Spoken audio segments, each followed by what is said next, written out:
Hey everybody, what's up, the Hood Table fam, and to my Tanya's Primetime TV Media fam. Thanks for tuning in tonight. Make sure you guys share the video, subscribe to the channel, and also like the video, especially like the video. And I'm actually running a little behind here. Excuse me. I was supposed to start this live at like 10 o'clock, then 10:30, then 11 o'clock, then 11:30, then 11:45. So I do apologize for coming in late, but it has been an extremely long day. And when I say extremely long day, I do mean that with all sincerity. It started out this morning. We had to go out of town. And, you know, because of the Ty Thomas murder trial, as the state versus Joshua Keadle, the guy that they are claiming murdered Ty and concealed her body. And today was actually the day of the closing arguments. So the defense and the prosecutors had their time today in court to give their closing statements or their closing arguments. So that started earlier than normal. Normally the court starts at 9 to 5. And this morning, they started at 8:30. So we literally had to leave out. I think I left my house around 6 to drive to another city, park my car, jump in a car with somebody else, and head on out of town to the trial to hear the closing arguments today. So that's what we're going to be discussing today, the closing arguments. And actually the closing arguments took about, I want to say 4 hours. Approximately like 4 hours. Is about 2 hours from each side. And also then after that, we took a lunch, like an extended lunch, because the judge knew that once they came back from lunch, he was going to give the instructions to the jury on what charges that they could bring on or find him guilty for, or, you know, innocent. So that took about probably an hour right there. And then the jury spent about 3.5 hours deliberating until about 7 p.m. The judge said, you know, y'all can go home or y'all can finish at 7 p.m. and get back at it tomorrow at 9 a.m. So tomorrow we're going to be back at it at 9 a.m. Down there for to see, you know, if the jury finished deliberating and hopefully hear a guilty verdict, hopefully. But anywho, there in the Lincoln Journal-Star was a article today, and I'm just going to read a little bit of what it said.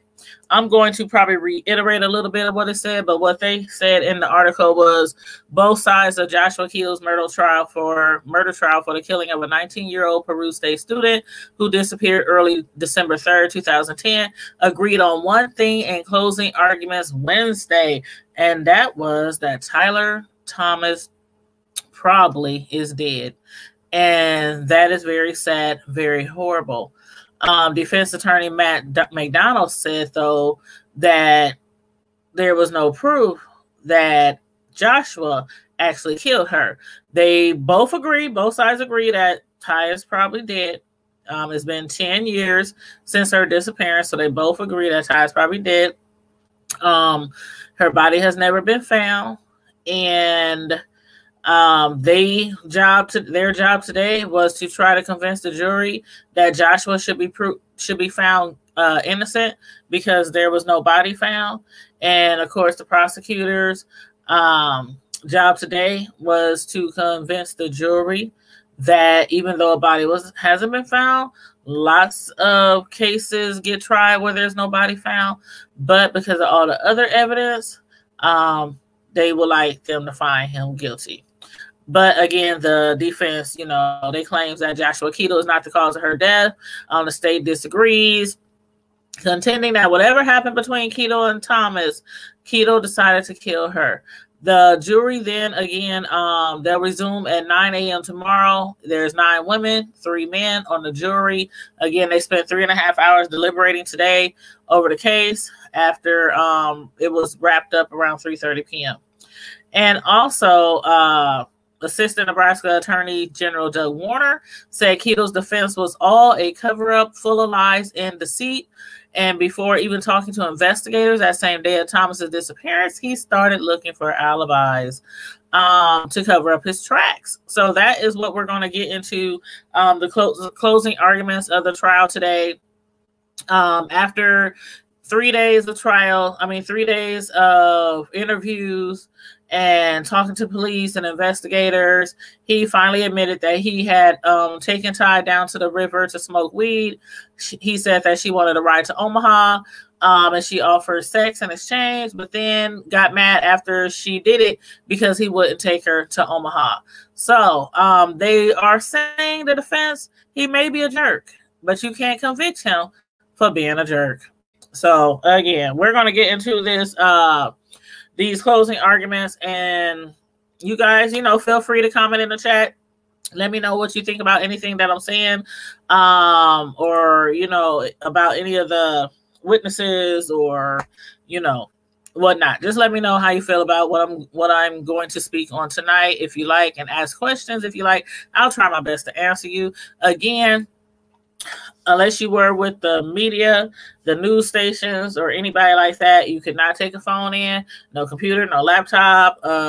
All we could do is take notes. All I could do was try to write really fast and really accurately and take the best notes I can, which is what I do every time I go to court.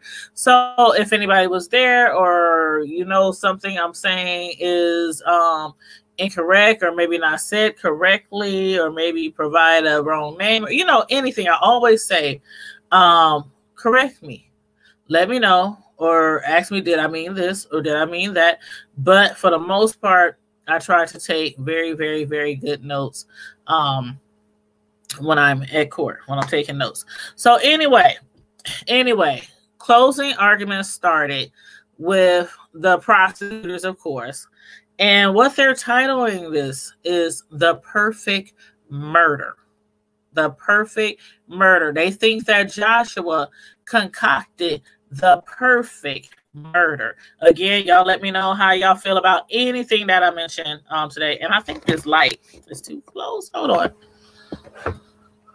on.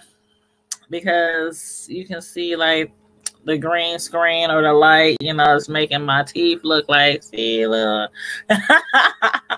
Okay, we'll work it out. We'll work it out. But anyway, let me get to my notes so we can get started, because this might take me a minute. Now, again, the defense is calling this the perfect murder. They're saying that Joshua Keadle knew Ty would never be found and used deception for the purpose of protecting himself. They knew the night of Ty's disappearance that Ty was at 2 different parties. She was at one party at Sharon's house. She was at another party at the baseball house. People described her as being intoxicated that night. And we also know that she was angry with her friend Monica, and they had got into a heated altercation. She actually got into a heated altercation with Monica and also with her other friends. She was angry at Monica, was calling her fake, saying she couldn't trust her, things like that. And she threw a temper tantrum. Their friend Ryan, who is actually Jade's boyfriend. Remember, Jade is Ty's cousin, and Ryan is Jade's boyfriend. Remember, we had spoke about Ryan trying to restrain her by pinning her arms to the wall, and she had got upset and said that she was going to call the cops if he wouldn't release her. She was going to report him to the police. Now, during that restraining, she did again have a temper tantrum. She kicked a hole in the wall trying to get free from Ryan. And also, Monica, after, everything that was going on, Monica started having a panic attack, and they took Monica in the, hey, Deanna, hey, thanks for tuning in, lady. They had taken Monica into the bedroom, and Ty, they said, after she, kicked a hole in the wall trying to get from being restrained by Ryan, she tried to get into the room to Monica, the person she was fighting with, which was actually her best friend. She had went and tried to get into the room and tried to break the door down. But after that, she left the house. Their friend Dana tried to keep up with her, but Dana, because of her knee brace, she couldn't keep up with her. So nobody really knew after Ty left out the house that night where she went. Also, Ty, they said again, had been drinking, but she wasn't that drunk where she couldn't find her way back to the dorm. And we know that because she was spotted on like several different cameras walking through the campus, on the school's, security cams, walking to her dorms. We also know she only had on jeans and a t-shirt. She again did not have on a coat, just like today is freezing outside, like really freezing. It was really freezing that night when Ty was out walking around upset because she had just gotten a fight with her best friend. Now, this is all again the prosecutor's closing argument. They claim Joshua Keadle, he picked up Ty on Park Avenue down the street from the dorm. Phone records show that Ty called Chloe, her friend, that night, but Chloe didn't answer. Then Ty texts her friends all within minutes, back-to-back messages. She texts Jarrell, her ex-boyfriend who was in Omaha. She texts Chloe and Dana, her classmates at the dorm. And she told each of them that she was lost and trying to find herself. But they found it strange how Ty was able to actually send all these messages to her friends because of the fact that they claimed she was really, really intoxicated. And they claimed she was drunk. Now, Ty's last Facebook login was on December 2nd. At 1:05 a.m., they said Ty called Chloe and no answer. At 1:24 a.m., Ty texted Jarrell, her ex in Omaha. Ty sent a text, they said like that, like each minute to her friends. They claiming Keadle's timeline is as such. Joshua Keadle, remember he had said to one particular person that he was at a movie in Nebraska City. He was coming back to Peru, and he had asked Jerica, did she want to go to a party that night? And I'm sorry, asked Haley, did he want to go to a party that night? Haley didn't want to go to a party because she was doing homework. She was in a computer lab. She was doing homework. So him, Jacob, and Jerica, when he got back to the dorm, because as far as we know, he was out of town at a movie, but he claims he got back to the dorm. Him, Jacob, and Jerica, they went to the baseball house party, then picked up Morgan, his girl. And they said they saw Ty walking around 1:15 a.m. Now, all three of them, Jacob, Jerica, and Joshua Keadle, they had all planned to go to Jerica's dorm room to smoke weed. But after they all got out of Joshua's car, when he pulled up to the door, he peeled off. And nobody knew like where he went or why he peeled off. He just took off. Keep in mind, he was supposed to be smoking weed with them. Now what he claimed later was that he got sick. Did my light just get brighter? They claimed that he had got sick from some Burger King. I don't know why. Let me see if I can change this. Hold on, y'all, because this is really getting on my nerves.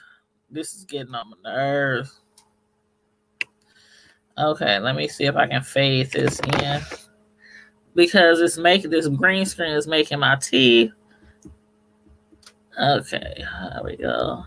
Is that better? No, I gotta do it the other way. Is that better?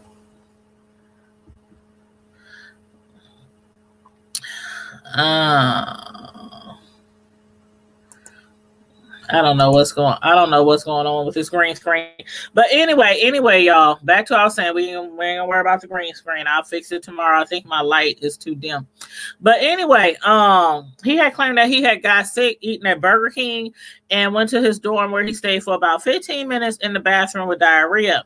This is what he actually told one of his friends that he was supposed to hook up with and go over to her house later that night, but he never showed up. Now, let me go back here. One second. Okay, he had told Jerica initially that he had threw up, took a shower, and then went to bed. But then after that, him, Jerica, and Jacob, they were supposed to hook up and they were supposed to smoke weed at Jerica's house. But this green screen is driving me crazy. It's driving me crazy. Hold on, and I just lost my place on my screen. Okay. And then around 1:25 a.m., he claimed that he knocked on Chloe's door. But they was like, why did he knock on Chloe's door? First of all, he said he was sick. His story kept changing. That's what the prosecutors is trying to make the jury realize. His story kept changing. He told one person he got sick from eating at Burger King. He went to his dorm where he stayed 15 minutes in the bathroom with diarrhea. He also told somebody else that he was in Nebraska City driving back from a movie. He also asked another girl or texted another girl. Her name was Haley. She was actually studying that night in the computer lab, and she was studying. He hit her up and asked her, was she going to the party? So all these different, they said he was trying to set up an alibi. That's basically what he was doing. So these people could think that he was here, he was doing this, he was doing that. Instead of with Ty. So around 1:25 a.m., after he was sick in the bathroom, he knocked on Chloe's door, but they didn't know why, because the thing is, he didn't really associate with them. They all lived on the same floor, but they were kind of basically strangers. They didn't really mess with Josh. He didn't really mess with them. But again, they said he needed an alibi. So he knocked on their door. Remember, he said, what's cooking? What y'all cooking? It smells really good over here. They weren't cooking anything. They were not cooking anything. He said he smelled food.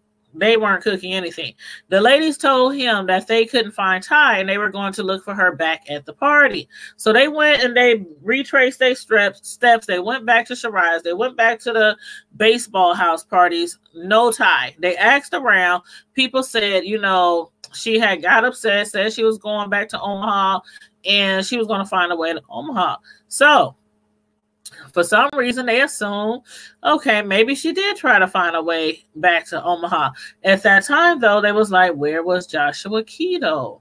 And can they actually believe that he was really in his room sick with diarrhea when he said he was? Because keep in mind, he was intending to go.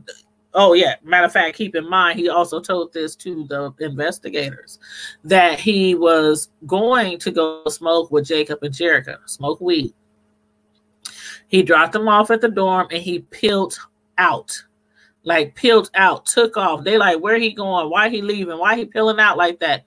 They went on about their business. For some reason, he left. Now, Ty's phone during that time, when they were looking for her phone was still hitting hot spots near the dorms. So they know that she was still near the dorms there, or either her phone was still just near the dorms. Again, Ty was intoxicated. She was impaired. She was alone. She didn't have no coat. She was vulnerable. And even though Ty and Keadle had a combative relationship, Keadle claims that Ty saw him that night leaving the dorm on Park Avenue or Park Street. At 2:09 a.m., he was spotted at the Peru Bank camps heading south. He claims he had went home to take a shower to wash off Ty's DNA as well. He claimed that Ty had threatened to say he tried to rape her down at the river. Then Jake to his door and asked, has he seen Ty? He said no.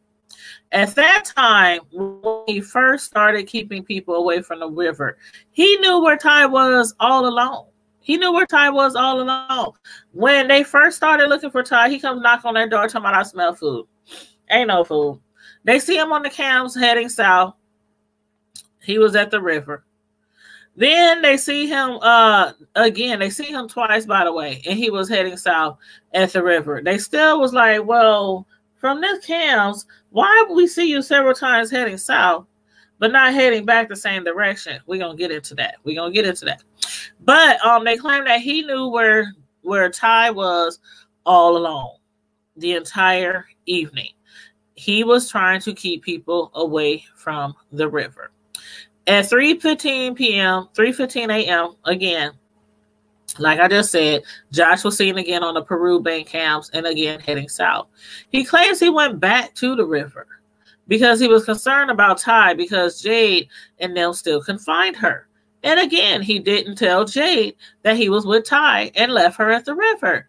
They mentioned that this is the prosecutors.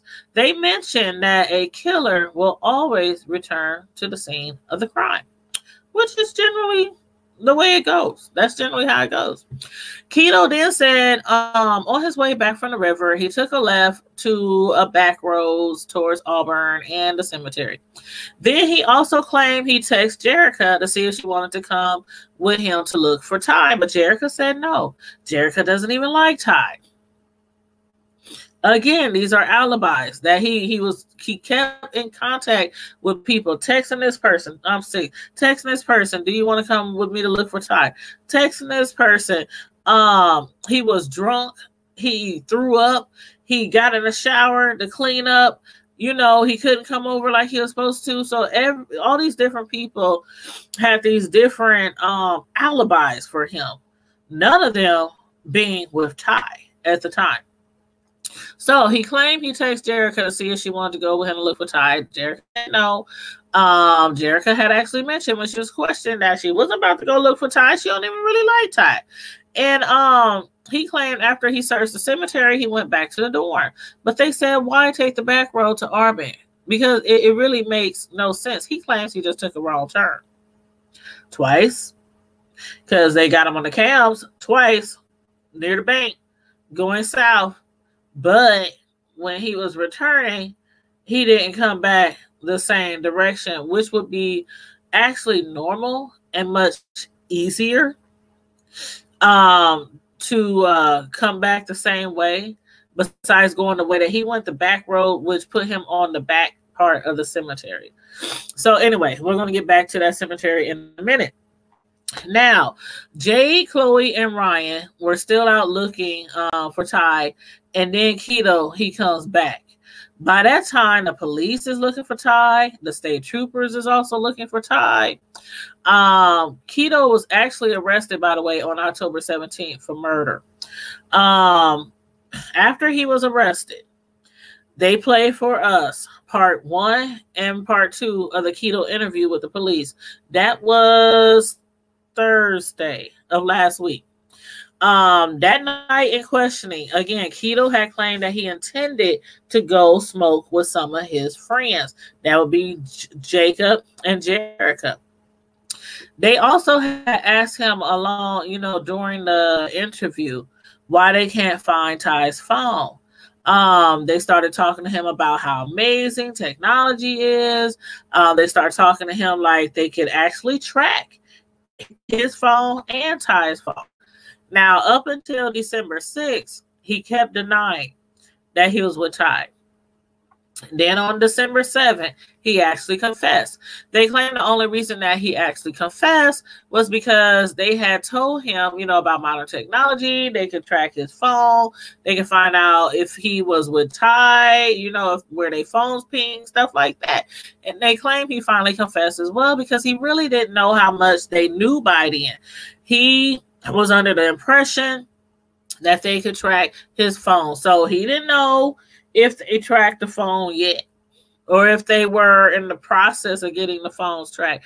He didn't know that, but his entire story version, it just changed. He went from lying, saying he wasn't with her, he hasn't seen her, her cousins, her friends are looking for her, state troopers and the police are looking for her, and he ain't told nobody that it was a possibility he was the last person to be with Ty down at the riverbanks. Until, of course, they mentioned tracking his phone. So he denied being with Ty a total of 16 times. His story again changed from he never left his room because of diarrhea to I went to the river with Ty. He told somebody he was actually at the movies in Nebraska City. He told somebody else that he had actually got drunk, threw up on himself, took a shower, and then went to bed. All these different storylines, all these different alibis per se that he was trying to, create to distract them from the river. Anything he could to keep them from going to the river. Mind you, by the time he actually confessed, it had been like 4 days since Ty had been missing. 4 days since he was with her at the river. They kept giving him chance after chance to tell the truth. They actually was encouraging him to tell the truth. They were like, we can text your phone. We can find out if he was with her. But, they kept trying to get him out using, the Reed technique, investigation, trying to get him out so he could just confess and just be like, okay, I was with her.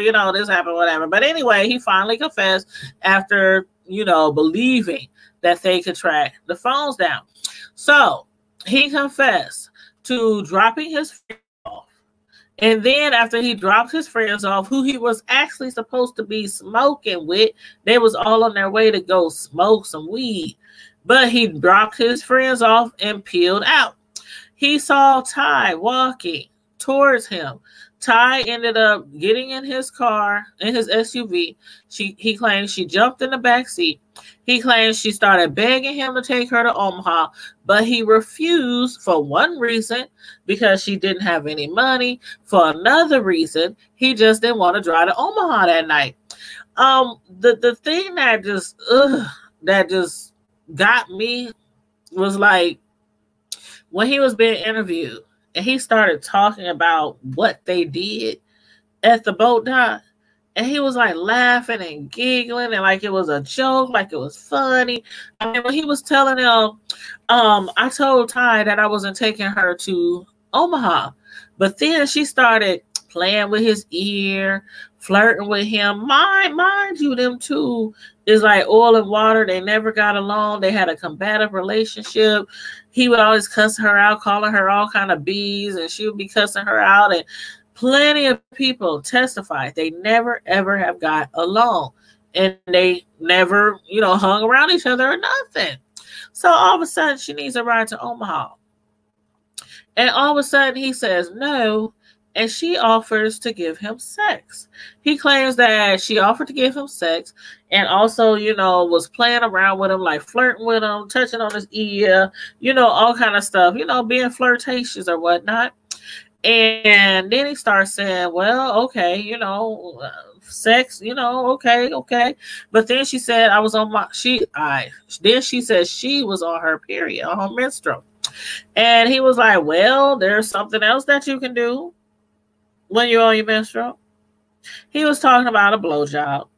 She claims she didn't know how to do it, or she does not do stuff like that. And then he was like, well, can we negotiate? This is what he claims. Can we negotiate? They negotiated into her giving him a hand job. This is what he claims. But in the process of him leaning back, taking down his pants, telling her, yeah, a blowjob will work. I mean, a hand job will work from now, as long as we have sex later when you're not on your menstrual. So in that process, he claims that she said, do not get anything on me. Remember, we talked about this before the other day. She said, do not get anything on me. He claimed he had some brown, those like brown paper towels, napkins that you get like at the grocery store, the gas station, He claims he had some of them in the middle console of his car, and that he told her, I'll just, ejaculate, finish up on the paper towels. After that happened, he claims he threw those particular paper towels that he used out of the window, out of the car. He also explained that she was having troubles using her phone, and the prosecutors believe that she was probably having trouble using her phone because she was really intoxicated. And so she asked him to open her phone to unlock her phone, and he did. She gave him the passcode so that he can unlock the phone, and that is what he did. Then he claimed he got out the car, walked to the back of the car. Mind you, as I said before the other day, when he parked at the boat dock, he kind of drove in, turned around, backed the car up near the water. So the back of his SUV was like probably 10, 15 feet away from the water. He got out, went behind his truck by the boat dock, by the river, by the river's edge, and proceeded to smoke his weed. And then he said he had a thought like, I ain't taking her back to Omaha, so he told her. He claimed she then got mad and got out the car and, was upset. Started talking about, you told me you was taking me to Omaha, quit playing with me. He said she got really aggressive, started swinging at him. He claims he was backing up, trying to get away from her, stuff like that while she was, going off. He also claims she threw her phone at him, towards him. His back was towards the water. They was right by the river's edge. So he said he turned around and he looked and he didn't see the phone. We don't know if the phone went in the water. We don't know if the phone went in the bushes. We don't know if she really threw the phone at that point. Then he claims that he went to the car, he opened the door, and he said, either get in or I'm going to leave you here. Then he claims that she said, F you, I will walk all the way to Omaha. So he said he went back to the dorm. When he got back to the dorm, he claimed he heard that she was missing. And that's when he claims Jade, which is Ty's cousin, who attends Peru as well, knocked on the door. The prosecutors are alleging that that Josh really, really wasn't too concerned about her getting back to the dorm.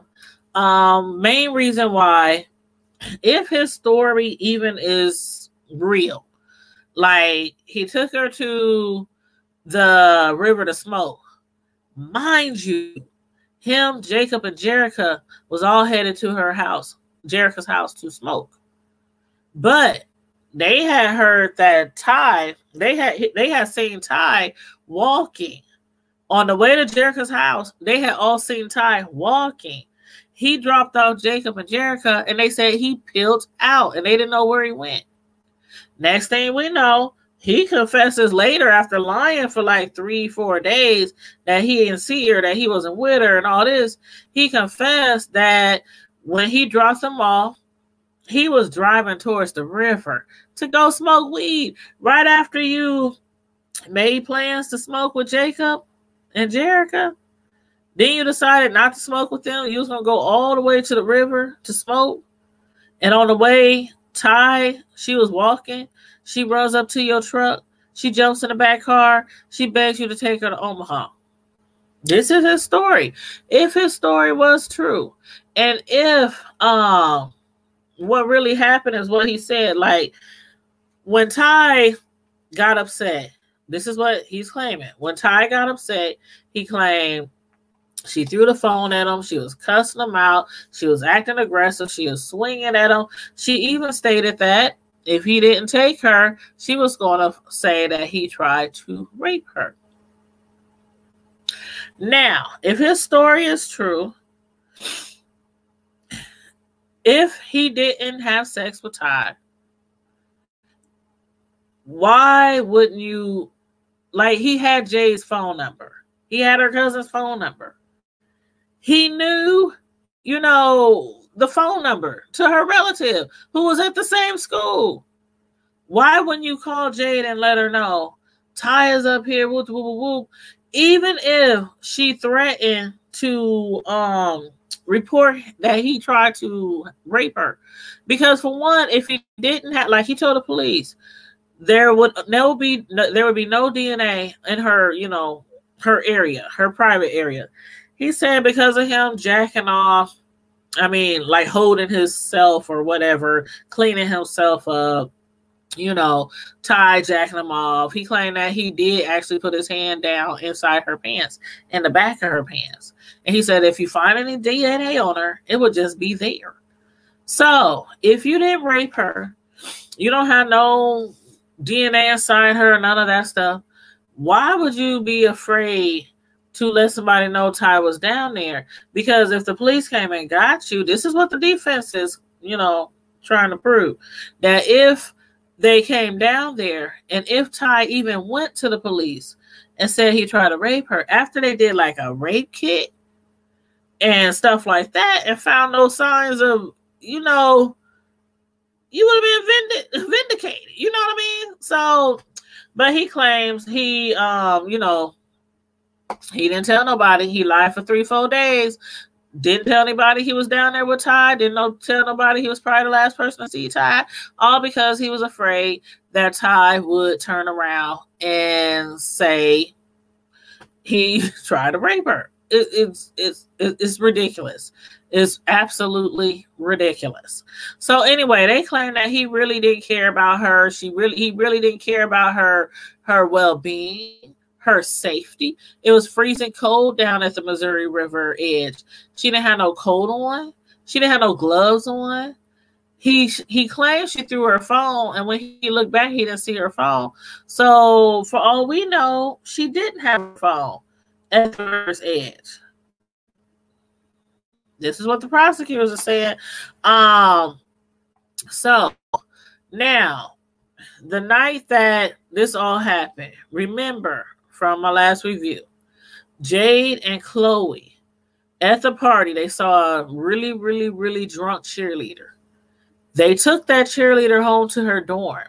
The cheerleader threw up on herself. They cleaned her up. They took her clothes off. They put her in some clean clothes. They put her in the bed, and they sat there and waited. They claimed it took a while. They waited for her roommate to come home. They said that's what an honorable person would do if they saw somebody truly intoxicated. That is not what Josh did. He didn't do an honorable thing, like making sure Ty, even if they were arguing and Ty was swinging at him, he could have easily called 911. He could have called Jay. He could have called anybody and said, come down here, get your crazy cousin. She going off. She don't want to get in the car. She talking about walking all the way to Omaha. She ain't got no coat, no gloves, no hat, no scarf. And, you know, he could have done any of that, but he didn't. He claims he left her there in the middle of the night. And on top of that, the police asked him, why did he really shower? Because he told somebody he was drunk, he threw up on himself, and he showered, and that's why he couldn't go over this female house. He lied to her and told her he was drunk, he threw up on himself, and he took a shower. The police said, why did you really take a shower? He said it was because he wanted to make sure there was no DNA on him. He actually told the police that he wanted to make sure there was no DNA on him because of the fact that he thought Ty was going to accuse him of trying to rape her. Now, also, they describe how Ty is not a weak woman. When she does or when she has got into it with people, she always stood up for herself. Just like that night with Ryan, when Ryan was trying to restrain her, she stood up to Ryan, you know, threatened to call the cops if he wouldn't, you know, let her go, wouldn't leave her alone. We also know that Keadle had kept a gun in his car, which was actually illegal because he was on school campus. And on school campus, you can't have any weapons like that. They're not allowed. Again, Ty had nothing with her, no coat, no purse, no ID, no social security card, no student ID, no birth certificate. She had nothing with her, just jeans and a t-shirt that freezing night in December. Now, when they had Josh walk them through what happened from what he claims that night, he took them down to the river and walked them through what happened. He tried to act then that he was all concerned about Ty. Like, oh, I was looking over here and I came down here and I was like, Ty, yelling and screaming, Ty, where are you? All that kind of stuff. But they was like, how could you be this concerned now, 3-4 days later, but you weren't that concerned 3-4 days ago when she was out here in the middle of the night, no coat, no purse, no nothing, freezing cold, and you just left her here because you thought that she was going to try to say you raped her. So they've proven that he really didn't care about her safety and that he never ever intended for her to leave that river. He didn't call Jade. He didn't call the police. He didn't tell anybody. All those days, every time he was questioned and interviewed, he didn't tell anybody that he was with Ty that night at the river again until they said that they could track his phone and her phone. Now, on the way from the river, he went left. Again, remember the two camera shots showed he went south. That's where he was headed, south to the river. It didn't show him returning. He claims that he took the wrong turn on the way back. That would have happened twice. Because on the way from the river, he claimed he went left on the back road by the VFW to Highway 67 to Auburn, where he ended up on the backside of a cemetery. He also claimed he accidentally, again, took the wrong turn. But he claimed also later that he always goes down there to smoke. So you took a wrong turn. That explains why on the cameras, they didn't see him coming back twice that night. He went 2 times the same direction to the river. Instead of coming back the normal way that he normally comes back, he went the back way on back roads ended up behind the cemetery. He said he didn't think when he took Ty down to the river that she would get that upset because he wouldn't take her to Omaha. They said he also described her phone in really good detail because of the fact he knew how to use it. He knew how to lock it. Ty had told him she was having trouble, unlocking her phone again. She was really intoxicated. So she gave him the code and he opened up her phone. Then they asked him, you sure your DNA wouldn't be in her, area? And he said, all I did was touch, put my hands down the back of her pants and touch her butt. If y'all find any DNA from me, that's the only way you're going to find it is on the back of her, her butt. They also asked would they find any injuries, any bruises, like choking. He said no. Now, timeline. 2:13 a.m. Keadle texted Jerica that he was sick. 2:16 a.m. Keadle, he told Jerica he threw up, took a shower, went to bed. 4:05 a.m. Josh got a text from Jade saying they still can't find Ty.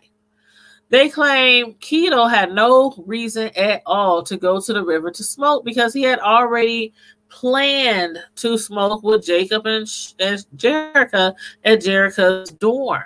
He could have smoked with them. That's where they were headed. When they left the party, they were all in the car. They had their weed. They copped their weed. They said they found some weed that night. They was going to Jerica's house to smoke weed. But on the way, they passed Ty and saw her walking. All of a sudden, he's no longer going to smoke weed with them. He drops them out. He peels out. Ty sees him again. She jumps in his car and begs him to take her to Omaha. Instead, he took her to the river, where he claimed he went to smoke some weed. He went to the river the second time, they claim, to make sure no evidence was left behind. He went to the river the third time, they claim. Remember, he said he was there in the daylight. He went the next day. That was also when Jade saw him, because remember, Jade and them was looking for her all through the night. They stopped police. They stopped troopers. They calling all around trying to find Jade. When it became daylight, Jade was like, come on, it's light. Let's go. Her and Chloe, we're going to go find you know, my cousin Ty. They went all over the city, all over Peru. They drove 7 miles this way, 7 miles this way. They went everywhere.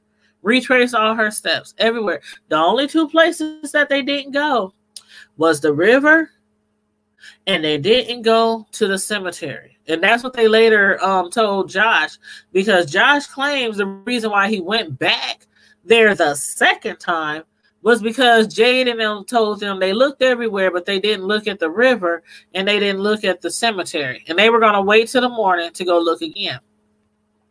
So Josh claimed that's why he went to look the second time. But the prosecution claimed he went the first time there to kill her. He went the second time there to make sure there was no evidence left behind. Then the next morning, he went the third time there. And when he was there, Jade and them at that time drove past and they said, "What are you doing here? Why are you out here? Why are you by the river?" And he told them he was there to smoke weed. But again, he never mentioned to Jade that he was with Ty that night. Like, everybody was looking for Ty. He knew he was with her that night and he didn't tell nobody. He got these people ripping and running all over the city. They calling in the FBI. They calling in the police, the troopers.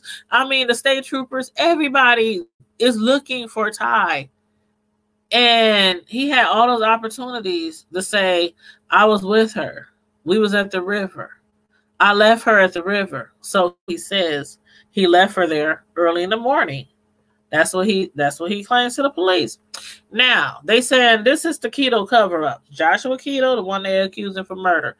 They said the Keadle cover-up was the early morning on December 3rd, 2010. He was not sick. He lied. He used the sickness of diarrhea to act like he never left his room. He concealed from Jade, Chloe, and Ryan that he took Ty to the river. He deceived Jade by telling her Ty was in her room. Remember when Jade and them was out looking for Ty?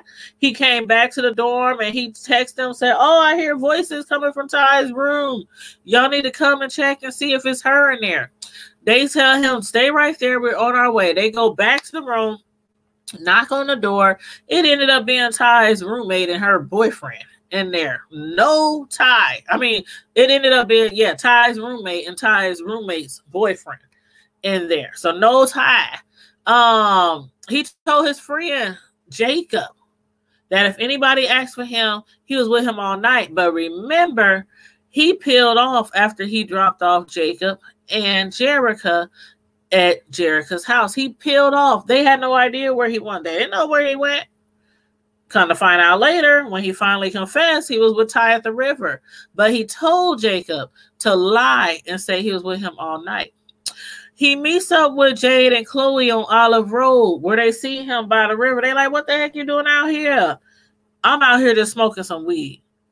Again, he never told them he saw Ty and that he was with her that night before at the river.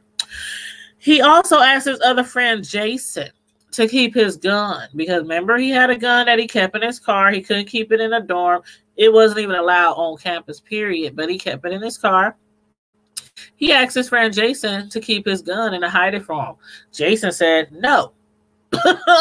He was like, no. But Josh claimed that he asked him to hold his gun and hide it from him because he was scared that he might get kicked off a campus, might get kicked out of school for having a gun. Another alibi he tried to use was with his friend Seth Sedgcora. I might be saying that last name wrong. Sedgcora. It was actually his roommate. He asked him also to give him an alibi. December 5th, he continued to give false stories of Ty's whereabouts, and he even did it in a written statement with the investigators. December 6th, investigator Monty Lovelace questions him. He gives him the same lies. He had everybody, Ty's cousin, her friends, the investigators. He kept everybody away from the river for more than 3 days by not telling them that him and Ty was at the river that night and he left her there. So he claims. They didn't tell him about being able to track her phone and his phone, and that's when he confesses to being with her that night. December 7th, Joshua initially denied being with Ty at the river, but then told a totally different story once they threatened, well, not really threatened, but told him that they could track his phone. Then he changed his story and said he dropped off Jerica and Jacob, who he was supposed to go smoke weed with at Jerica's house. He drove down the street, saw Ty, she jumped in the car. You know, the whole story that we've been saying over and over again. And they ended up at the river. They again thinks he only confessed because, you know, they said that they could track his phone. So the prosecutors is seeking first-degree murder. That's what the state is seeking. They claim that Joshua's plan was to intentionally kill Ty, conceal her body. He fabricated evidence, he concealed evidence, and he covered it up. They claim this is the perfect murder. The perfect murder, they said, you don't leave any evidence. You successfully conceal the body, which they say he did at the Missouri River. They claim the river, you know, the Missouri River is really deep. A lot of us, you know, in Omaha, we know that because the Missouri River also goes through here, through Carter Lake, through Council Bluffs. So we know all about the Missouri River. And it flows south. So they claim that he put her in the river. It's really deep. It flows south. And he was convinced that by the time the 7th came, her body was long gone. He also, remember, told police, he finally confessed that he really took a shower to remove any DNA from Ty because he thought she might really accuse him of trying to rape her. Like she threatened. He claimed she threatened to say that he raped her if he wouldn't take her to Omaha. That's what he claims. Keep in mind, before he had told his other friend who he was supposed to go over her house that he got drunk, he threw up on himself, and he took a shower and he was going to bed. That's what he said, even though he was supposed to smoke weed with him that night. So he said that he had diarrhea and stayed in his room for 15 minutes to distance himself from the location of Ty. And again, remember, Ty and Josh had a combative relationship. They believed that she would have never voluntarily had sex or any kind of sexual interaction with him like he claimed she did that night, just to get a ride back to Omaha. That's what they claiming. Now, the defense, they're telling the jury, you have to prove beyond a reasonable doubt that Josh murdered Ty. Mainly, their closing arguments have to deal with Ty's Facebook post. So that's mainly what they did. They were trying to make Ty seem like she was depressed, she was stressed, she was, you know, pregnant in college. They claimed that she was, matter of fact, they claimed that by the time that Ty disappeared, she was like 5 months pregnant. But a lot of people around there claim that Ty was very intoxicated that night. Keadle claimed that Ty told him she couldn't have sex with him because she was on her period. She's on her period, she claims. Everybody else knows that Ty was drinking and drunk as heck that night. And then they say that Ty had told people that she was pregnant. And at that time, she was actually 5 months pregnant. Now, there's a video. I'm gonna put the link in the chat. A friend of mine made a video. He put together all these pictures of Ty, all these special moments of Ty, and you can see a lot of the photos where Ty was a very small woman. She was like 90 some pounds. She was very small, like 108, I think 108 pounds. And in most of her pictures, her stomach was really, really, really, really like flat, like a board flat. And then in some of the pictures later down the timeline, her stomach was protruding. It did look like she could possibly be pregnant. It really did look like that. So they assuming that from the people that she told that she was pregnant, that she was really, really pregnant. But Keadle again claims that that night she told him she was on her period. And that's why she couldn't have sex with him. This is what he's claiming. But why would Ty say she's on her period if she's 5 months pregnant? I don't know. And then they never really had proof of her being on her period, like, I mean, being pregnant, like no hospital records, no hospital visits. Ty didn't have a car. Every time she had to go to Omaha or anywhere else, she had to ask her friends to take her, or her family or somebody came down to Peru to get her, or she called rides, with somebody. So she didn't have like transportation to go to doctor's appointments, anything like that. So they really had no proof that she was really, really pregnant at all. So it's a lot of really unanswered questions that could never be truly answered because Ty is no longer here. She's no longer here. So the defense starts off talking about Ty's Facebook post from July to December of 2010. A lot of Ty's Facebook posts, they were saying, were made out of being stressed. They claimed that she might have had mental issues. They claimed that she was probably bipolar. They claimed that she, stressed out, depressed. This is what the defense is trying to say based off of some of her Facebook posts. They also believe, the one thing that the defense and the prosecutors actually both believe and agree on, that Ty is most likely dead by now. She disappeared the night of December 2nd, going into the early mornings of December 3rd.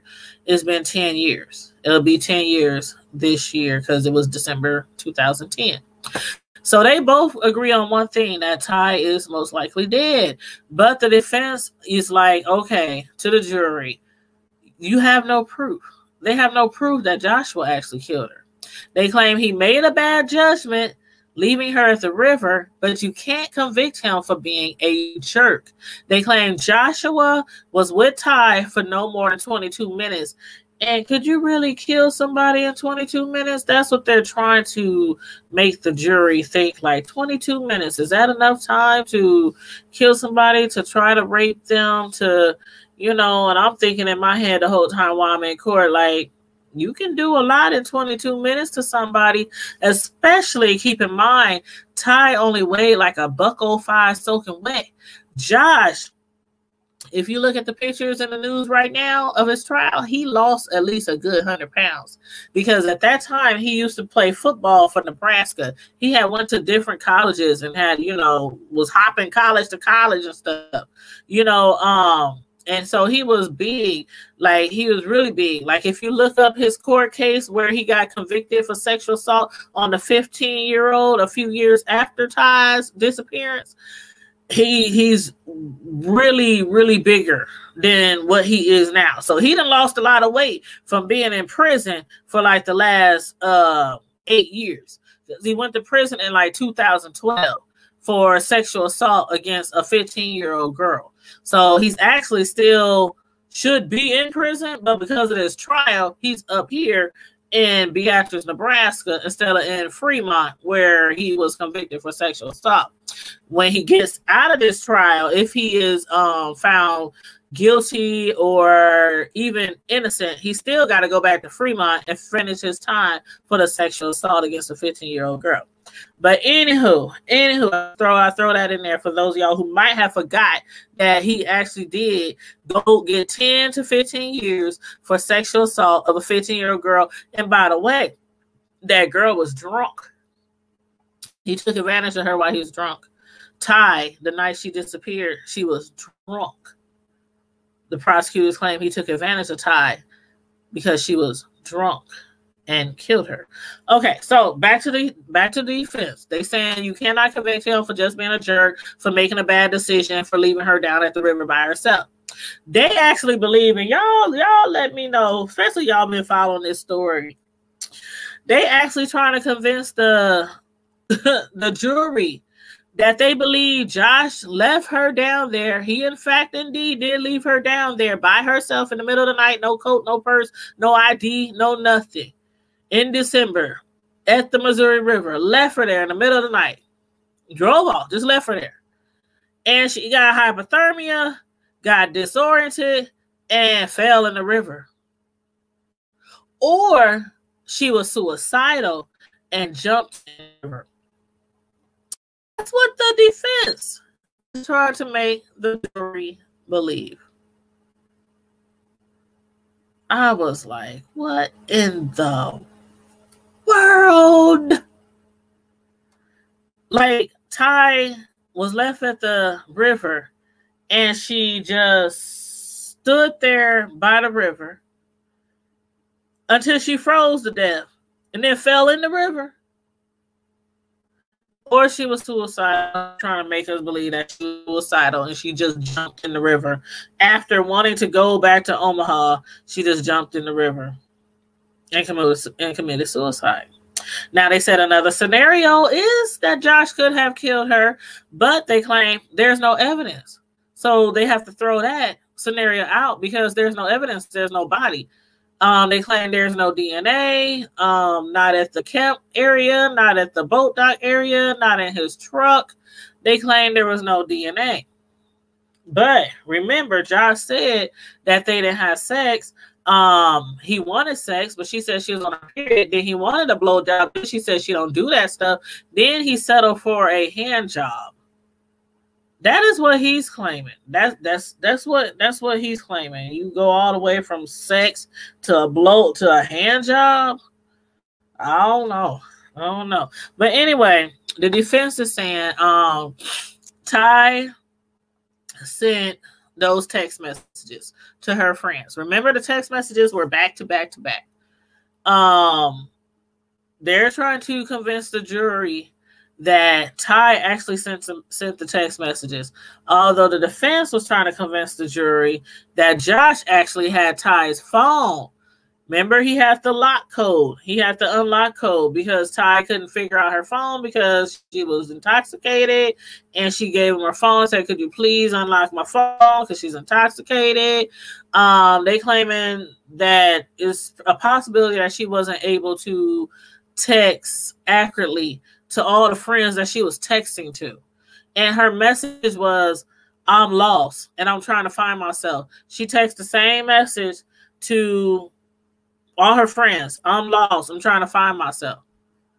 So the defense is trying to say Ty really sent the messages, not Josh. They also said that they believe that Ty really wasn't lost and that she was faking and trying to gain pity and sympathy because of the fact that she wanted to go back to Omaha after arguing and fighting with her best friend. And she wanted somebody to have sympathy on her and take her to Omaha. This is what the defense is claiming. And I'm still looking like, are you serious? Like, I don't know. This is what they came behind the prosecutors with in their closing argument. Child. But anyway, they said also that yeah, she was trying to get sympathy for her friends to get a ride back to Omaha. They also mentioned how Aaron and his girlfriend had seen Ty walking that night, and Aaron's girlfriend said it was at like I think she said it was like 1:15. And they mentioned how from Ty's Facebook post that they think she might have been stressed about, this is the defense. They mentioned how from Ty's Facebook post that they think she might have been stressed about being pregnant and because she was messing with allegedly several different men. They actually think, remember the guy that I told you about, Nick? He had testified that they really didn't have a relationship. They weren't like boyfriend, girlfriend. But the defense is saying that they believe Nick lied. And they believe that Nick is actually the father of Ty's baby. We don't even have proof that Ty was really even pregnant, but they believe that Nick lied. And because of some certain Facebook posts that we'll get into, because of certain Facebook posts that they said Ty put on Facebook. They said September she was 3 months pregnant. She told a friend she was 3 months pregnant. They believe by the 29-year-old man, Nick. And remember, Ty was 19 at that time. Ty had actually, around that time, text somebody, they said by the name of BG, and said, "Are you already tired of me?" And after reading posts on her Facebook and text messages. They think that the posts either are about, because she never really on her Facebook posts, when she's writing all these different Facebook posts, she never really said who she was referring to. It was always you, why, me, you know, she was expressing herself and expressing what people have done to her, but she never said names. So they said it was either she was speaking about Nick, Brendan, or Jarrell. Now, Nick was the guy that they think was the father of her baby, the 29-year-old man. Brendan, remember, was Josh's roommate. He used to date Ty. Jarrell was also used to date Ty, who lived in Omaha. Remember, he was at work that night. He got pulled over, so he had an alibi. And Ty, he was one of the people that Ty supposedly texted that she was lost and trying to find herself. So the defense is trying to make it seem again like Ty had all these different relationships. She was pregnant by somebody. And then also they think that she wasn't quite sure who she was pregnant by. They saying that they think she was bipolar and mental, because some of the posts, like one day on Facebook, she had posted, "I broke up with my boyfriend." The next day she had said, I'm engaged. So one day she said, "I broke up with my boyfriend" on Facebook. The next day they said she posted that she's engaged. And they were like, is Ty serious? Is she joking? Or does she really have mental issues? On November 9th, the defense claimed this is when Ty started to decline. She had a Facebook post saying she's breaking down and telling people not to text her, that she's going to cry herself to sleep. So they were again like, is she having some kind of emotional trauma? This is what the defense, their whole defense is that Ty was an emotional wreck, suicidal, bipolar. I mean, I could go on with some of the stuff that, you know, they were saying about her. And they were basing it off her Facebook posts. And mind you, some of these Facebook posts were actually lyrics from songs, you know. And we were thinking, you know, some of the friends and fans, the supporters of Ty, you know, a lot of times people write songs lyrics on their Facebook page. It doesn't mean that they're suicidal if they writing like, I don't know, if they writing like what's that song, 7 whole days and not a word from you, Tony Braxton. 7, you know, I'm just saying in general, if somebody writes some sad love song lyrics on their page, it doesn't necessarily mean they're suicidal. You know what I'm saying? So anyway, moving right along. Their whole motion, or their whole purpose, was to try to prove to the jury that Ty was an emotional wreck. On November 11th, I'm getting to these Facebook posts. Go on. Slowly. Did I say November 11th? I didn't mean November. Yeah, that was November 11th.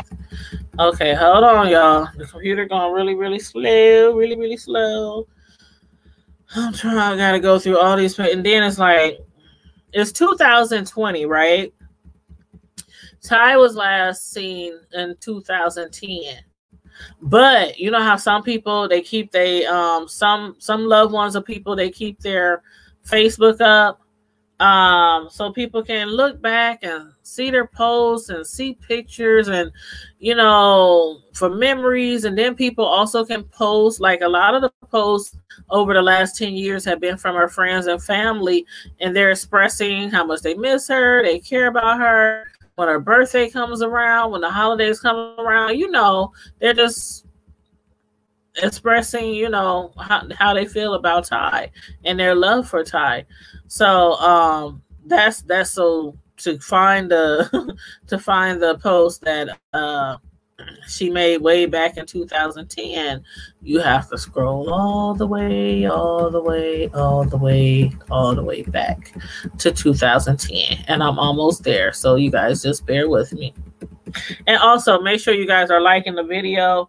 I can't see the likes right now, but make sure on your way in you like the video, share the video. If you are new to the channel, feel free to subscribe to the channel, please, and thank you very much. And you can follow us on IG, Facebook, and Twitter. Facebook is where I normally post a lot of posts like upcoming events, upcoming interviews, upcoming reviews or commentary that we're going to be doing on the Hood Table channel.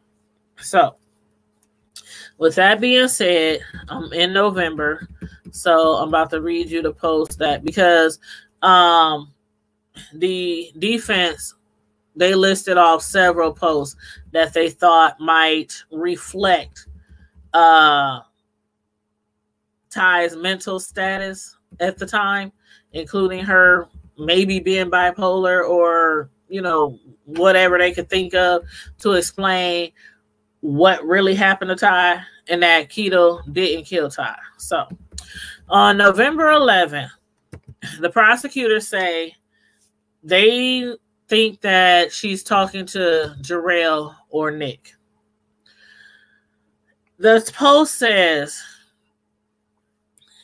I am so done trying to pour my heart out and not get the very exact thing back in return. If this was real love, I wouldn't feel this way now. I'm not coming back to Omaha to visit nobody but family when I feel like it, which will probably be a while before I return here. And then it says, I'm not myself right now with exclamation points. Now, they claim that she was probably talking to Jarrell or Nick because them are the two that live in Omaha.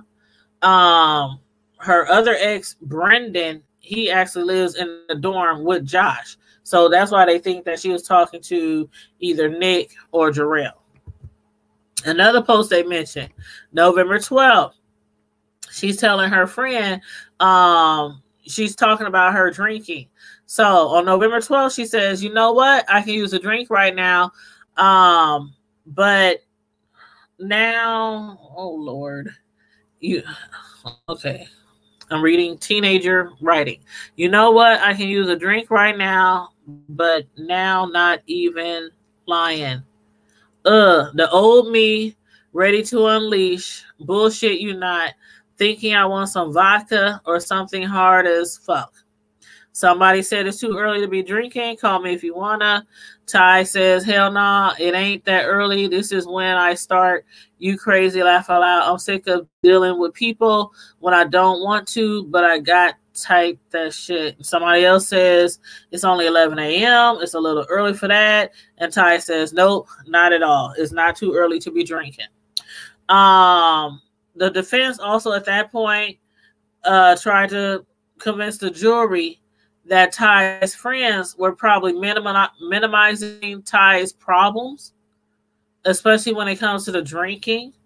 Like they weren't really being honest with investigators and stuff, you know, when they were describing how Ty acts or how she behaves or about her drinking or anything like that. They were saying that they think her friends minimized Ty's problems. Now, on November 12th, another post they brought up on November 12th, it says, excuse me. I'm sorry, was that November 12th they said? Okay, yeah, we already read that one.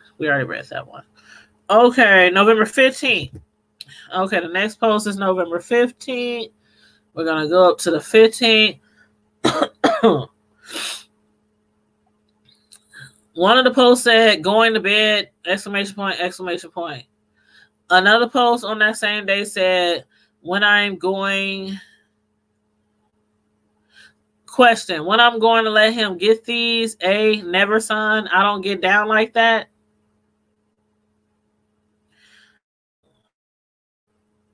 I don't know.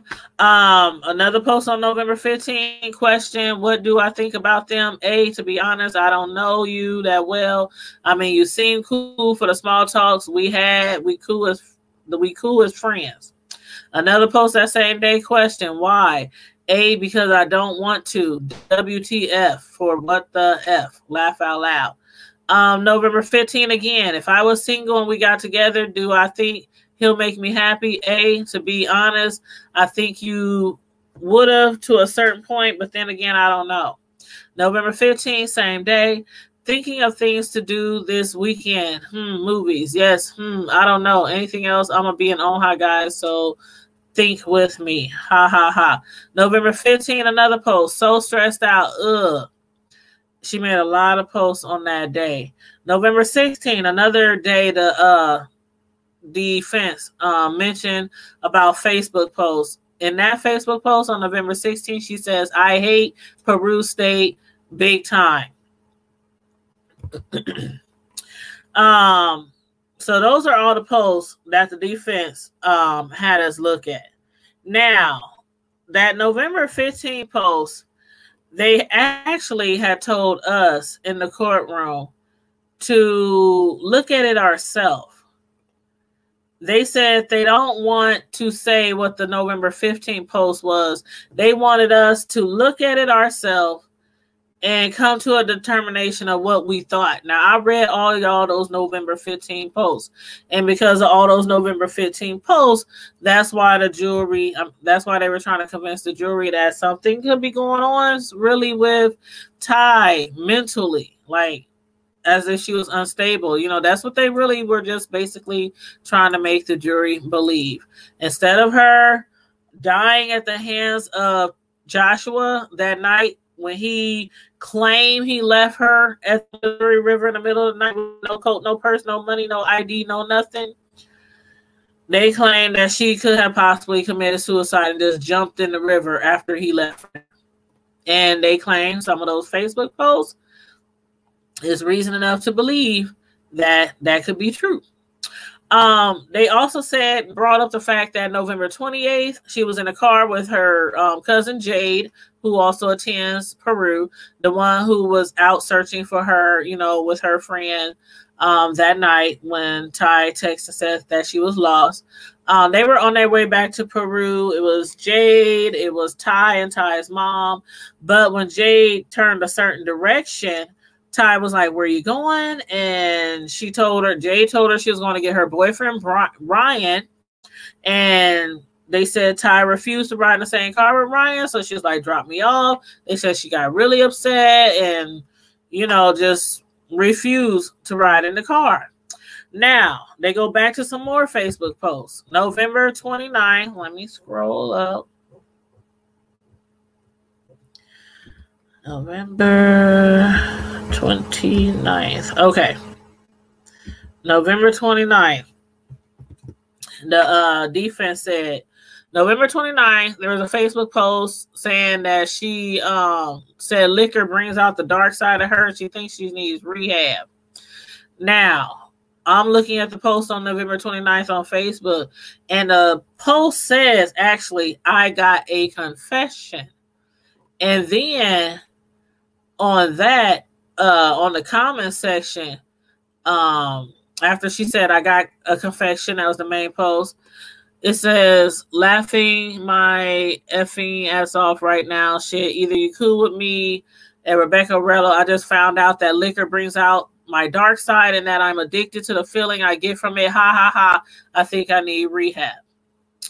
Then she says, laugh out loud, girl, I get told all the time I drink too much and I drank Paul and smoke a black. I think I should chill on the bunk as Omaha parties.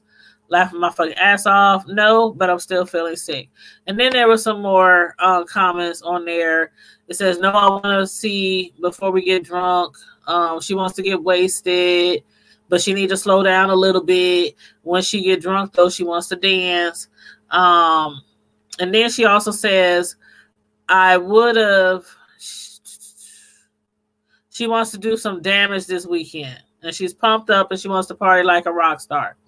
So that's another Facebook post that the defense brought in in its closing arguments. They also brought in another post, November 5th, the same day, November 29th. She had posted that, here it is. She had posted, guess what, world? I love myself and I'm officially have fallen in love. Then there was another post that says I'm speechless. I don't know why they brought up those posts right there. And I don't know. And then on November 30th, she had posted, "Do I ever cross your mind anytime?" Anybody who knows anything about R&B, you know that was Brian McKnight. Let's see what else. They said December. Okay, on this November 29th, she had posted. Oh yeah, that's what they were trying to say. They think that when she posted that Brian McKnight lyric or whatever, that she's probably referring to Nick, the guy that they think was the father of her child. On December 2nd, they said she deleted 107 friends from her Facebook. Now, December 2nd, remember, was the night before she went missing. So again, the defense is trying to prove that she has some mental issues, acting bipolar, making all these crazy posts on Facebook, deleted 107 friends from her Facebook. They thought that she was stressed out because she's pregnant. They thought she was involved with different guys. They also said that she had told BG that he was the father of her child, but told Monica that Andre, this other guy, was the father. And Monica, Chloe, and Shariah said that she was dating Nick, even though Nick said on the stand that they were not dating and that they were never boyfriend and girlfriend. He even said they never had sex before, but all three of her friends claimed that she was dating Nick. And she also told Chloe that she was dating Jarrell. So they had reason to believe that she was involved with at least three different guys and pregnant at the same time. And because of all those Facebook posts, again, they're thinking, oh, she probably was suicidal. She done jumped in the river. You know, after Josh left her down at the river, she jumped in the river. Still makes no sense to me. Now, remember, Ty was intoxicated that night. We done talked about that a lot. She was intoxicated. One of her friends, Jana, who was on the dance team with her, said Ty was drinking, and she was also drinking a lot of other people's drinks. She was going around, you know, picking up people's drinks and drinking people's drinks. Then Ty went back to Shariah and Dana's and got into a fight with her best friend, Monica. Ty called her fake. Remember, Ryan, which is Jay's boyfriend, tried to restrain her, and Ty threatened to call the cops. While Ryan was trying to restrain her, Ty kicked a hole in the wall. Monica, who she was fighting with, her best friend, she started to have a panic attack. So somebody took her in her bedroom. They said Ty tried to break down the bedroom door to get to Monica. At that point, they're asking again the defense: is she depressed? Is she bipolar? Is she mental? She had 2 fights that night. She was drinking. Now, a little bit of the timeline from the defense. They said around 1:04 a.m. to 1:09 a.m., Ty was walking through the campus, and they know because of the Wi-Fi, because she was connecting to several hotspots on the campus, and they also seen her a few times on the dorm camps. At 1:15 a.m., some of the girls, including Jerica, had said that they saw her walking, but Jerica wouldn't offer a ride because, again, the same reason Jerica gave Josh why she didn't want to look for Ty when they found out she was missing was because she don't like Ty. So she's like, yeah, I saw her, but I ain't picking her up. I just kept going. Then they said Ty saw Josh on Park Avenue when he was leaving the dorm to go smoke, as he claimed, at the river. They claim at 2:17 a.m. he texts Haley asking, did she go out? That's the one who actually said she wasn't going out. She was studying. She was in the computer lab. Now, around 1:24 a.m., we had talked about that earlier. Ty had texted her ex, Darrell, who lived in Omaha. At 1:25 a.m., Darrell texts Ty back. Then Ty texts Dana and Jenna. Remember, she texted all her friends saying the same thing. I am lost and I'm trying to find myself. At 1:36 a.m., Josh claims he picked up Ty at that stop sign on Park. 42 a.m., they figure that's about the time that Ty and Josh would have arrived at the river. At 2:09 a.m., Josh was seen on the Peru Bank cam, the Peru Bank there, on the way to the river. He was seen on their cameras, his truck driving south. At 2:13 a.m., Josh texted Jerica and lied about being sick, drunk, showered, and went to bed. But he was seen at 2:09 a.m. by the Peru Bank cameras heading south river with Ty. At 2:13 a.m., he texted Jerica, though, and lied about being sick, throwing up, showering, going to bed. Josh didn't tell the truth because he thought Ty was going to accuse him of rape. That was his explanation for lying for 3-4 days to investigators, to her friends, for telling people that he wasn't with her or didn't see her. 2:15 a.m., he tells somebody else he's in the shower. 2:42 a.m., he tells Jerica he's going for a ride and asks if she want to go. Again, she's like, I don't want to go. I don't like Ty. I don't want to go look for Ty. And Jade knocked on his door. Remember, Jade knocked on his door around that time.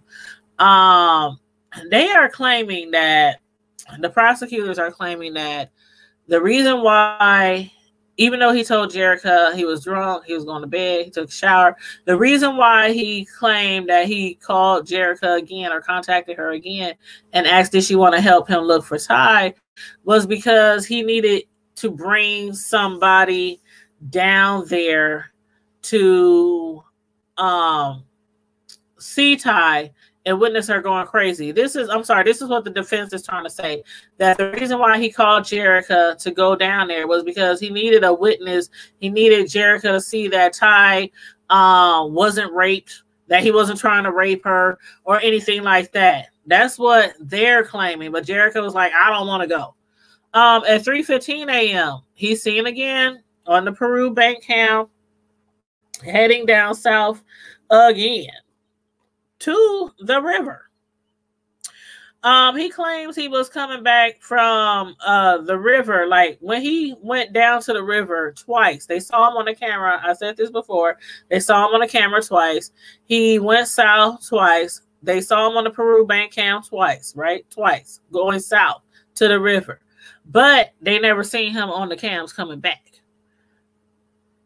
Never seen him on the cams coming back. What his excuse was, he claims he accidentally took a wrong turn. Then he claimed that he had asked Jade, where all have they looked for Ty?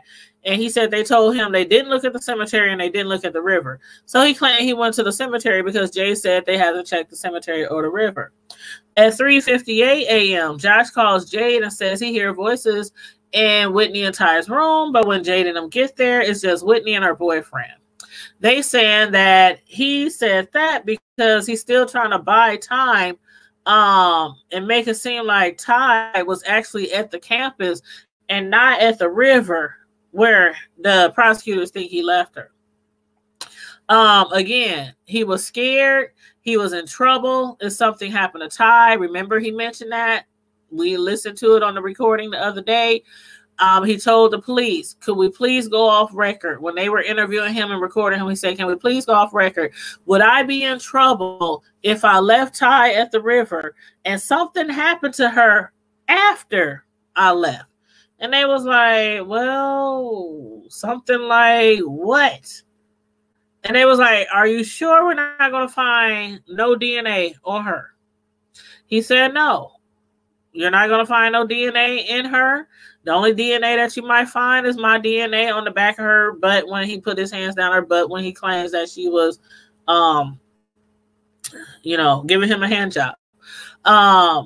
He claimed he had a gun in the car, but he asked his friend to hold it for him because he didn't want to get kicked out of school. That's what the defense is saying. But the prosecutors are saying he asked that friend to hold that gun for him and hide it because he probably used it on Ty. Now, remember the other day I told you that there was a jailmate who had actually confessed that, or I won't say confessed, but he said in court under oath, his name was Corey Pfeiffer, that Josh had told him when they were jailmates that he had killed a black girl in Peru.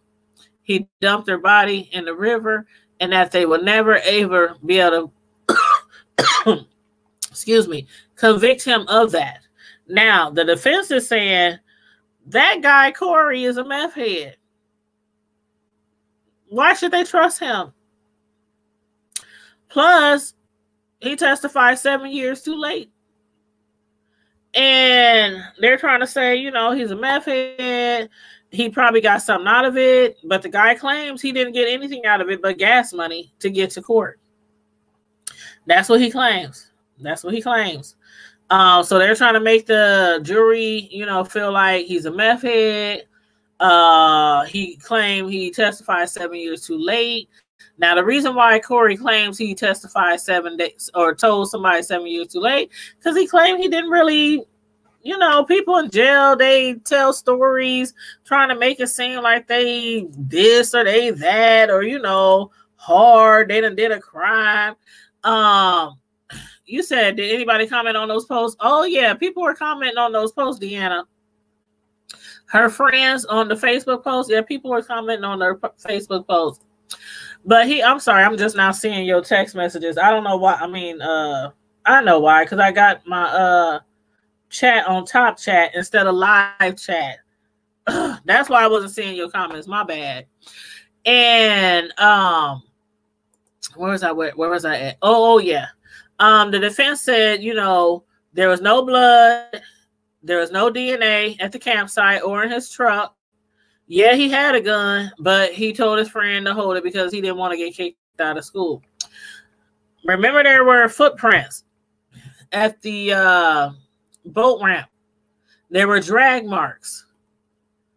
The police, and they even said this, the prosecutors and defense both agreed. Matter of fact, that's two things they agreed on. They agreed the first thing that Ty was probably dead. That's what they did agree on. And then the second thing that they agreed on was that the police did a botch job. The investigators did a botch job when they started investigating this. Like the footprints that was near the drag marks at the river's edge. Nobody checked the footprints. Nobody compared them to Joshua's shoes or anybody else's shoes. They didn't check all of the school cameras. It was just a lot of things that they didn't check, that they didn't do. So that's the defense. She's suicidal. She's depressed. She's pregnant. She's messing with different guys. She might not know who her baby's father is. She's an emotional wreck. So when Joshua said that he took her down to the river to smoke weed, he did leave her there. That's what the defense is saying. He did leave her there, and after he left her there, she either got so cold for only having jeans and a t-shirt on in December when it was really freezing by the Missouri River that she either got hypothermia, she got disoriented, and she fell in the river. Their other option is she was suicidal, depressed, bipolar, and all these things going on in her life, and she just jumped in the river. That's what the defense is saying. That's what the defense is saying. Now, if y'all been following this story and y'all been listening to everything I said, if y'all been watching what's on the news and what they've been reporting and everything, y'all might agree with me that doesn't make it, it's not really believable that she just jumped in the river. Like, I'm gonna wrap this up real quick, but I'm just gonna reiterate. That was an alarm on my phone. I'm gonna reiterate the timeline, but I'm gonna wrap it up. I'm gonna make it real quick for those who might have just came in, or those who haven't followed all my videos. Okay. The night that Ty disappeared, December 3rd, 2010. Ty, she was drinking. She was intoxicated. She went to several parties. She got upset with one of her friends, Mynika. They got into an argument. They fought. One of her friend's boyfriend, her cousin Jay's boyfriend, Ryan, he restrained her, held her against the wall, tried to keep, because she was having a temper tantrum, they were saying. She was going off. He let her go because Ty threatened to call the cops if he wouldn't let her go because he was restraining her. She took off. They don't know where she went, but she said, I'm going back to Omaha. They don't know if she went to Omaha. She tried to get a ride to Omaha. They just know she was mad. She was pissed off at her best friend, and she was going back to Omaha. Now, Josh and Jerica and Jacob, they went to some parties that night. This is after Josh came back from where he said earlier to 3 different people, 3 different stories. There's so many stories he done said. He was in Nebraska City. He was at the movies. He was coming back to some parties. He also told somebody he was drunk. He threw up on himself. He took a shower. I mean, he also told somebody else that he was going to smoke. Oh yeah, he was going to smoke weed with Jerica and Jacob. So when Ty, just picture with me, just walk with me. Ty's pissed off. She leaves her friend's, house, dorm, whatnot. She's pissed off. I'm going to Omaha. I'm going back to Omaha, where she lives, up here with us. I'm going back to Omaha. On the way, Josh, Jerica, and Jacob sees Ty walking. Josh, Jacob, and Jerica is on their way to Jerica's house to get high. They done found them some weed. They about to go to Jerica's house and get high. That's the plan. But they saw Ty. Now, the plan changed, but only Josh knew the plan. He gets to Jerica's house. Jerica and Jacob jump out. They said Josh peeled out. He just peeled out. They don't know where he was going. They didn't know.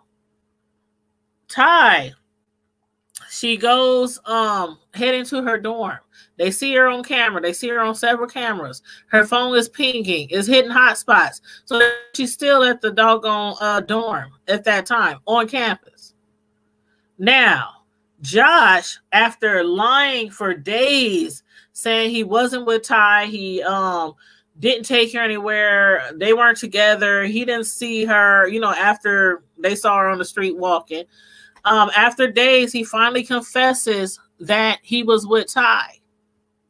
He claims after he dropped off Jerica and Jacob, he was driving to the river to get high.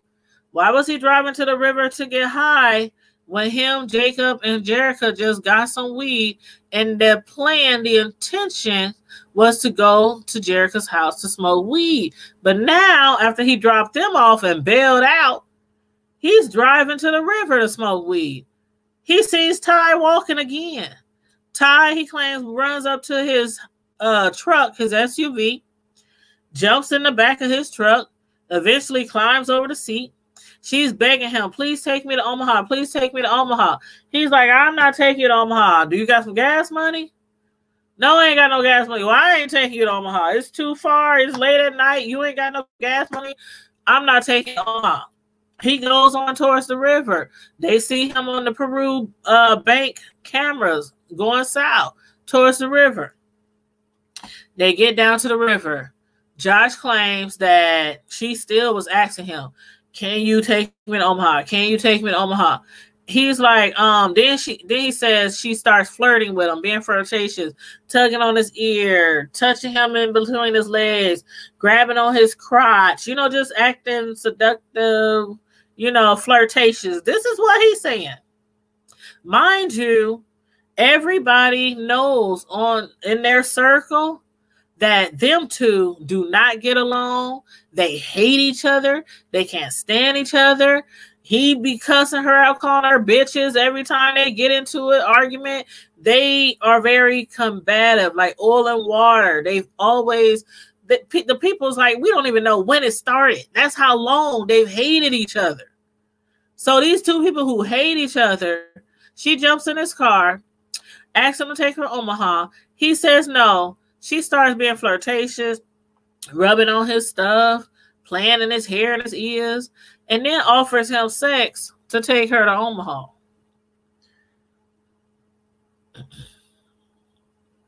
But he claims that she said after, I give you some sex, taking Omaha, that she said, but it gotta wait. because I'm on my period. He claims that he said, well, you might be on your period, but there's other things that you can do. He was meaning a blowjob. He claims that she said, I don't do that, or I don't know how to do that. So he settled for a hand job. Now, he claims that she said, if I give you a hand job, please don't put nothing on my hand. Please don't get it on me. He claims, drink. So it gets real dry. He's just talking. So he claims that he told her, I won't get it on your hands. I got some brown paper napkins right here in the middle of my console. I'll wipe it up with that. He also claims that if they find any DNA on her, if they were ever to find her, the only DNA would be down the back of her pants, because he said while she was doing whatever, he reached in the back of her pants to touch her butt. They said, and you didn't go no further? You didn't reach all the way down? He said, no, she said she was on her period. That's what he's claiming. Now, after all that is done, Josh claimed he got out the truck. He walked behind the truck. He started smoking weed, getting high. He yelled and told her, I'm not taking you to Omaha. She got mad, jumped out the car, started screaming and going off at him. Why you playing with me? Woo, woo, woo, woo, take me to Omaha. Or he claimed she said, if you don't take me to Omaha, I'm going to say that you tried to rape me. This is what he's saying. So after that, he was like, man, basically, come on, I'm not taking you to Omaha. Let's just get back in the car. And then she don't want to go. She gets mad. She starts swinging at him. This is what he's claiming. She starts swinging at him. He's backing up. His back is towards the water because he's, smoking. He's behind his truck. The back of the truck is facing the water, the river's edge. He's behind the truck, smoking. He claims he backed towards the water while she's swinging and stuff like that. He eventually says she threw her phone at him. He looks back. He don't see the phone. That's what he claims. He gets to his car, opens the door, and says, come on, let's go. I'm taking you back to Omaha. If you don't get in the car, I'm going to leave you here. She don't have no coat, no hat, no gloves, no purse, no ID, no nothing. He claims he's going to leave her if she don't get in the car. He claims she said, F you. I'll walk all the way to Omaha. So he jumps in the car and leaves her. Now, everybody that night, state troopers, police, her cousins, her friends, everybody that night looking for her. He ain't tell nobody that he was with her at the river. He didn't say nothing. That was on the 3rd. He was interviewed once, twice, 3 times. Even did a written statement saying he wasn't with her. Then on December 7th, when they said, we're going to track your phone, we can track you and Ty's phone and find out if y'all are together, blah, blah, blah, blah. And that's when he confessed and gave him that story that he left her down there. And that the reason why he didn't say anything, why all these people was running around Peru looking for her, was because he was afraid that she was going to say he tried to rape her. And that's his story. So y'all heard the defense side of why they think she's missing? Because she was depressed, suicidal, mental issues. She either got froze, hypothermia, disoriented, fell in the river, or she was suicidal and jumped in the river. That's what the defense was trying to make the jury believe. And then the prosecutors, of course, they're claiming his full intention was to go down to that river with Ty and for Ty to never return from that river. And he killed her. So, y'all done heard my reviews. This is like the 6th video I've done.